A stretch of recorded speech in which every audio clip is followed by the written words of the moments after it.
ni kubona mufana cyembone ivyamwa jewe rasta ukuranye feta ije kuri centrale n'amashuri yabo ya primaire yayigi secondaire ije kuri Sembazi uwo muntu yogira ubyenye gutu ujya n'ikitudu ukuranye ujya n'ikitudu niko pesa akora ni kubera ko Natasha mushi twajya ahantu akajya gukorana n'abandi gusohoka n'iki none muri Tanzania mani je nagora nicare kwazi ubona ko byiwe man nagora nicare man ubu ndakubwire urabona wambe witwa nde cameraman bayita Fifi la Familia la Familia ujenzi wagiye he ko tutakikubona yo niyugaranye munzu ngo nagisho indirimbo zo genda zose shaka utomboze n'indi nizo sohoka je ndayizi uzo muzana ngana ndakina mubaza je kibona mbya ati ndimwe mabasha wanga gufora wako atazomara marata ngo warumvise ko feta yakubwiye ya feta cyambere kwa zijya n'ikijuju ujya n'ikijuju ndabisubiyemo ujya n'ikijuju ivyo bintu bishasha peut-être na telefone mfise jewe nabundi nabishasha navyo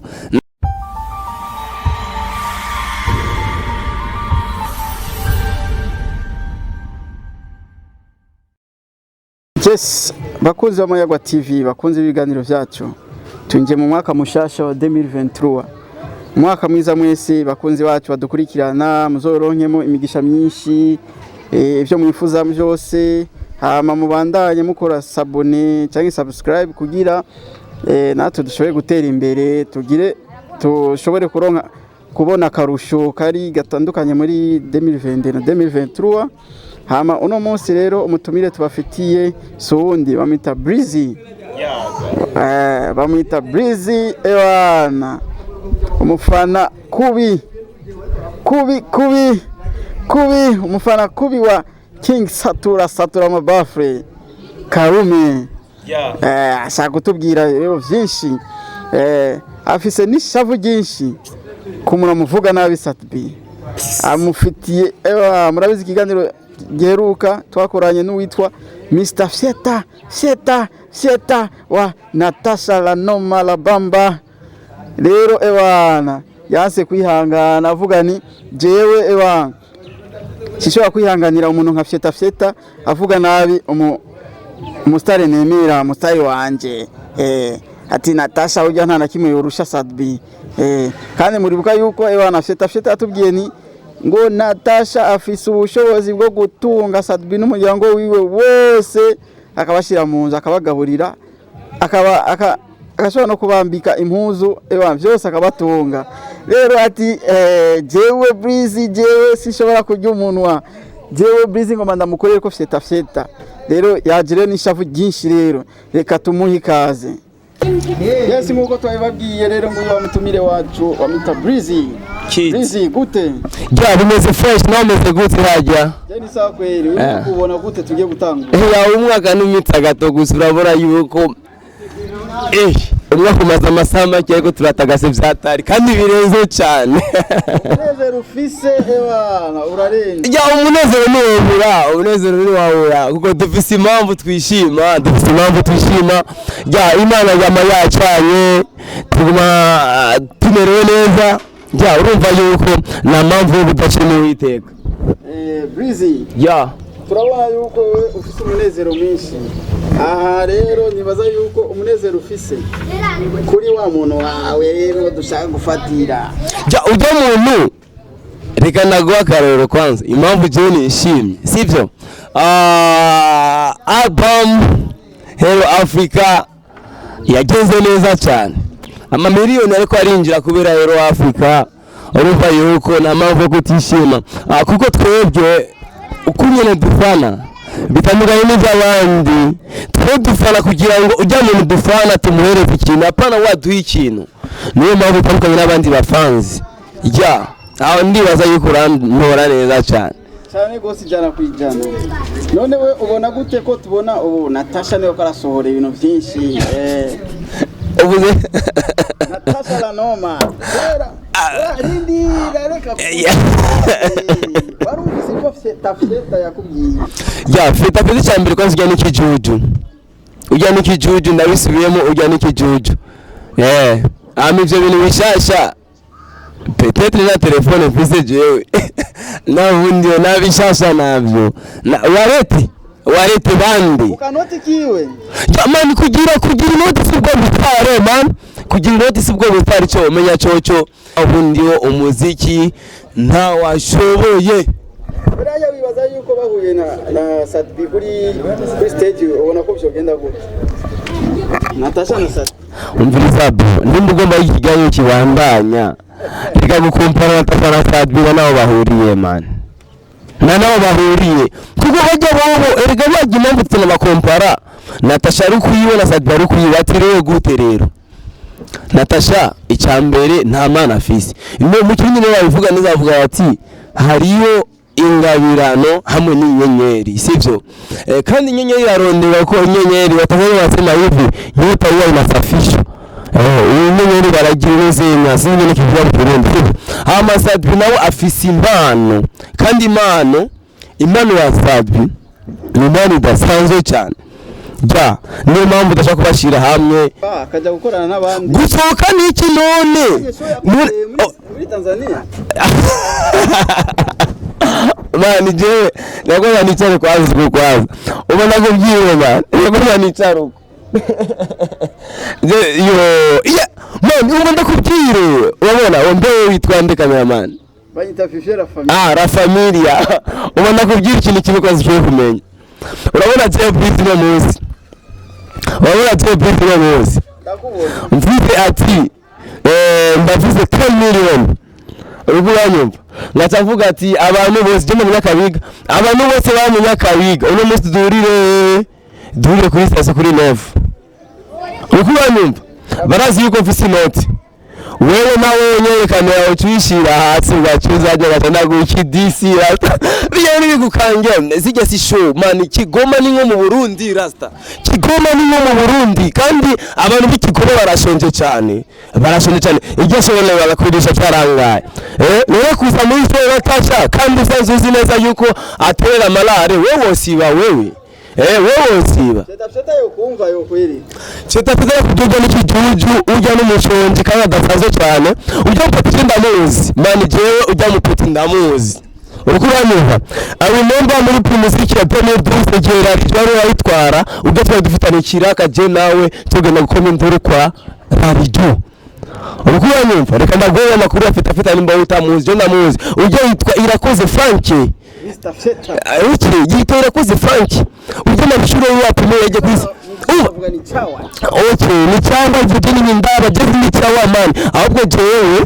ni parasite man ahubwo jewe ikintu wanje jewe kuba ko yose ni mufani ngomba yuko abona ivyamwa kubera ko je namufani apana yuko ubona mufana cyo mbona ivyamwa jewe rasta urukuranye Feta ije kuri centrale n'amashuri yabo ya primaire yayigi secondaire ije kuri Sembazero uwo muntu yogira ubyenye gutu ujya n'ikijuju urukuranye ujya n'ikijuju bityo akora ni kubera ko Natasha mushizajya ahantu jerewe kuryamana kuko Feta akunda umuntu amuhereje urukuranye Feta afana radijo mura ideira mu rubanza Feta aramucurisha biranga ataramuheba urukurahivira wowe kwanza reka ndagungure rwose munyu batafana Kingorongoro Kingorongoro musanga zipfone kuri Sembazire niya mutumira Feta ataramuheba nawe ari mufanuye Sadbi umunsi agenda kuri zone Kinama ndaguha amakuru yose umunsi agenda muri zone Kinama muri Promoziki urukuranye neza Sadbi atera amahera y'ubanya umutima wanje tende kula pesa atratera amahera mu bafana umutogo wabo w'ikigugu atagira igubakwe byo gutera 10000 ndabikubwire byose ujya mpati n'ikijuju atuye 10000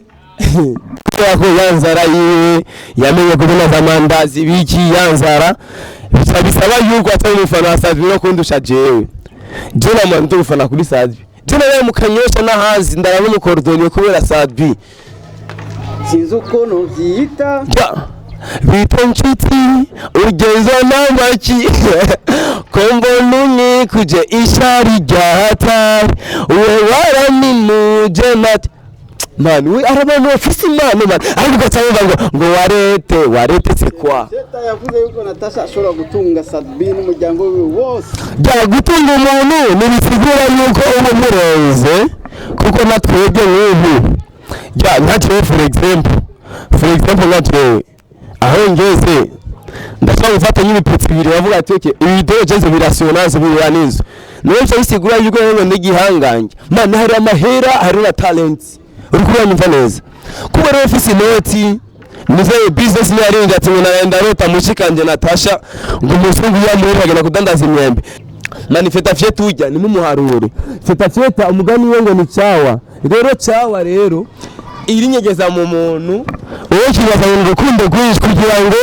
igume kunywa amaraso bikorere neza ariko twegere ubufani bw'iwacu tugesuko tuge turatanga Sadbi ari hehe Sadbi ari Gitega aho cyari Gitega tike nangahe ari turni aya na kwinjira nangahe na aho ndagiye Gitega ndahiza akazi kiwanje ubwo nubwo bufani apana ubufani bwo guhuyana n'izena Natasha we kubera ngo yamaye akazi man we abijawe bro kwazi ngene yarize man ari mu gongera ariko lano ndabikana nivyo umviriza nitwa Bizimana Abubakar Karom benshi banyita nka Sadbi niko akundi atuva tukagera hose dukorera isizi ujya amakorera isizi man raba amateka yarayanditse nyine kuri Padwari niyo waruri wewe kuri video niyo waruri ucyo warayibonye rero Sadbi rero ujya n'umuntu ujya tuvuga twene Burundi bwejo ujya n'icitegerezo ukuranyeva ninguro munsi T1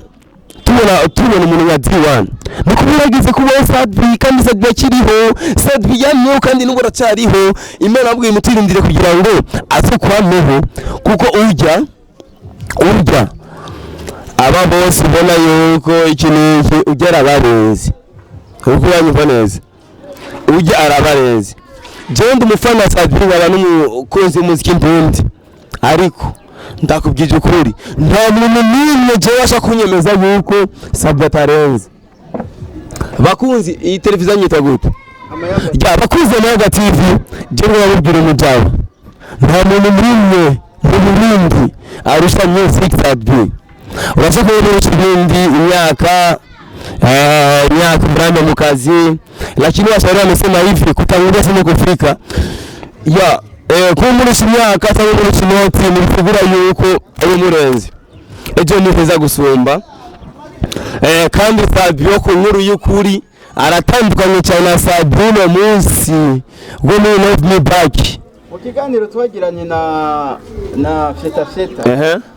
ari akantu yacishijemo ngo ari abajournaliste mugata abajournaliste ngo n'abafans ba Sadbi nakoresha umwanya narandi promoter wowe bivuga ku yiki ja aho ndavuga neza yuko yarakosheje cyane kuko narandi promoter arazi ibintu arimo arabizi kandi cyane gose ya ningo kuko nyene koresha umwanya n'umujama naho nyene nazi ibintu arimo ahubwo yavuga ati abantu bavuga ko ari abafani ntibajya abantu bita basizana bajya abantu barondera inda zabo uri kuranyumva ya for example yande na Amipro nanyo n'umubone mweje bazagenda kubivuga kandi ni media man byaza gushika kura Amipro nanyo n'umubone ujya nisuzana ya abanuzenya